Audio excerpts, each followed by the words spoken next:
सिंहासन बत्तीसी के इस एपिसोड में सुनिए सातवीं पुतली सोन रत्ना की कहानी। एक बार की बात है, राजा विक्रमादित्य अपने महल में गहरी नींद में सोए हुए थे। अचानक आधी रात के समय किसी स्त्री के रोने की आवाज सुनकर राजा की नींद टूट गई। वे चौंक कर उठ खड़े हुए। रोने की यह आवाज काफी दूर से आती प्रतीत हो रही थी। राजा के अंदर साहस तो कूट कूट कर भरा था। उन्होंने झट तलवार उठाई और कमरे से निकल पड़े। आवाज स्पष्ट सुनाई पड़ रही थी। राजा उस रोने की आवाज की दिशा में अकेला ही तलवार लेकर चल पड़ा। वह बढ़ता ही गया। चलते हुए वह नदी के किनारे पहुंचा। रोने की आवाज उसे नदी के पार से आती सुनाई पड़ी। वह चौंक उठा। नदी की धारा इस समय पूरे बेग पर थी और लहरों में उफान पैदा हो रहा था। रात में नदी के किनारे एक भी नाव नहीं थी। राजा ने साहस के साथ काम लिया और वे नदी की उफनती धारा में कूद पड़े। नदी को पार कर वे उस पार पहुंचे। उस पार पहुंचते ही राजा ने एक अनोखा नजारा देखा। वहां पेड़ के नीचे एक युवती खड़ी रो रही थी। वह युवती गजब की खूबसूरत थी और उसके सौंदर्य से वहां का समूचा क्षेत्र जगमगा रहा था। राजा उसकी सुंदरता को देख एक पल के लिए चौंका। फिर वह उसके पास पहुंचा और बोला, तुम क्यों रो रही हो इस भयंकर जंगल में? उस युवती ने राजा से कहा। फिर पूछा, तुम कौन होते हो पूछने वाले? एक राहगीर अपनी असलियत छुपाकर राजा बोला। मेरा दुख जानकर क्या तुम उसे दूर कर दोगे? उस युवती ने पूछा। राजा ने कहा, कोशिश करूंगा, तब नहीं बताऊंगी। वह अपने आंसू पोंछते हुए बोली, पहले यह वादा करो कि तुम उस दुख को दूर कर दोगे। पूछने वाले तो अब तक हजारों आए पर किसी ने भी मेरे दुख को दूर करने की कोशिश नहीं की और अब तुम आए हो। ठीक है, जब तुम कहती हो मैं वादा करता हूँ कि तेरा दुख मैं किसी भी तरह दूर कर दूंगा, साहसी राजा ने कहा। मेरा वादा कभी झूठ नहीं निकलता लड़की, साहस के साथ राजा ने कहा। उस लड़की ने कहना शुरू किया, मेरा नाम अन्नपूर्णा है। मैं पहले दूसरे राज्य में रहती थी पर आजकल यहाँ आई हूँ। यहाँ आते ही नाग ने मेरे पति को डस लिया और उसकी मौत हो गई। अब मैं अकेली इस जंगल में भटक रही हूँ पर नाग ने मेरा फिर भी पीछा नहीं छोड़ा। उसने मेरे बच्चे को काट दिया और अभी भी वह मेरे पीछे लगा हुआ है। कहाँ है वह नाग? राजा ने पूछा। वह कब से मेरे पीछे लगा था पर इस समय वह न जाने कहाँ गुम हो गया है। उसकी कारुणिक गाथा को सुन राजा ने कहा, तुम घबराओ नहीं, मैं तुम्हारी रक्षा करूंगा और उस नाग के आते ही मार डालूंगा।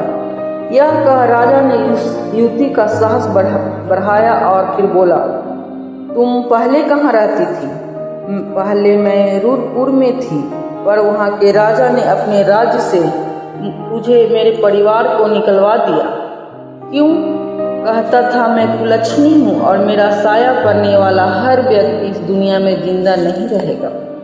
अचानक उसी समय एक भयंकर फुफकार सुनकर राजा चौंक पड़ा।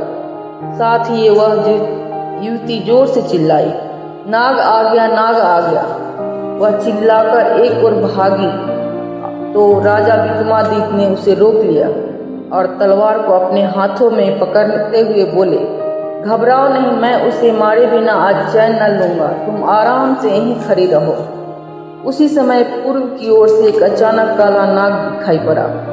उस नाग के भयंकरता का अंदाज उसी से लगाया जा सकता था कि वह जब आगे बढ़ता था और फुफकारे मारता था तो वहाँ की जमीन कांप उठती थी और उसकी फुफकार से वहाँ की जमीन जल जाती थी तथा पौधे भी झुलस जाते थे। नाग फुफकारे मारता उस युवती की ओर लपका। वह युवती राजा विक्रमादित्य के पीछे छुप गई। वह चिल्लाई, मुझे बचा लो, मुझे बचा लो। राजा विक्रमादित्य तलवार के साथ उसे तानकर उस नाग के सामने खड़ा हो गया।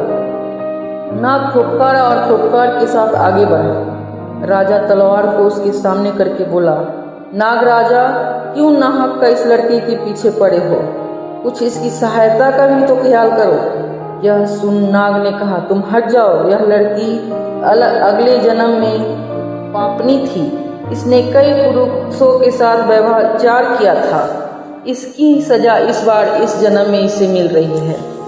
यह सुन राजा ने कहा, आप कौन हैं नाग महाराज? मुझे नहीं लगता कि आप वास्तव में नाग हैं। अचानक नाग का स्वरूप बदलने लगा और अब वहाँ यमराज अपने गदा के साथ खड़े थे। वे बोले, मैं नाग नहीं, मैं यमराज हूँ। आज इसे भी ले जाने आया हूँ। महाराज, आप इसे माफ नहीं कर सकते? इसके पापों को क्षमा नहीं कर सकते? यदि इस लड़की के साथ तुम शादी करने पे तैयार हो जाओ तब इसकी जान बच सकती है। राजा चौंके। हाँ, क्योंकि तुम राजा विक्रमादित्य हो और इसके साथ कोई राजा जब तक शादी नहीं करेगा इसकी जिंदगी नहीं बचेगी। राजा कुछ पल सोचते रह गए, फिर बोले, ठीक है, मैं तैयार हूँ। यमराज ने दोनों की वहीं शादी करवाई और राजा अन्नपूर्णा को अपनी पत्नी बनाकर अपने राज उसके साथ लौट आए। यह कहानी सुनाकर सोनरत्ना ने कहा, ऐसे थे राजा विक्रमादित्य जो एक गैर युवती को भी अपनी बनाने से नहीं चुके। क्या तुम ऐसा कर सकोगे? नहीं, और जब नहीं कर सकोगे तुम्हें इस सिंहासन का कोई हक भी नहीं है। यह कह वह चुप हो गई। तभी आठवीं पुतली हंस पड़ी और बोली, राजा भोज, तुम मूर्ख है। इतनी कहानियां सुनने के बाद भी शायद तुम्हें अक्ल नहीं आई होगी। वह आसमान का फरिश्ता है और तू जमीन का मानव। मेरी कहानी सुन। मेरा नाम है पुष्पलता। तुझे मैं उसकी बहादुरी का एक और किस्सा सुनाता हूँ। ध्यान से सुन।